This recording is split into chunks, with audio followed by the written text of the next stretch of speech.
অনেক দিন আগে পাহাড় আর নদী ঘেরা এক গ্রামে 7 ভাই একসাথে থাকত। তাদের নাম ছিল সুধা, রঞ্জাও, বিকাশ, দীপ, আনন্দ, সুম আর অরুণ।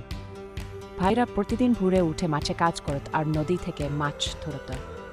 তাদের জীবনের সবচেয়ে বড় শক্তি ছিল ভাইয়ের প্রতি ভালোবাসা।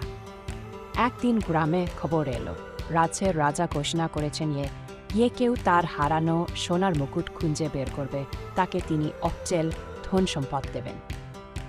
পরের দিন ভোরে তারা জঙ্গলের দিকে রওনা হলো। বড় ভাই সুধা সবাইকে পথ দেখাল, রঞ্জয় শক্তি দিল, বিকাশ ফেলা বানাল।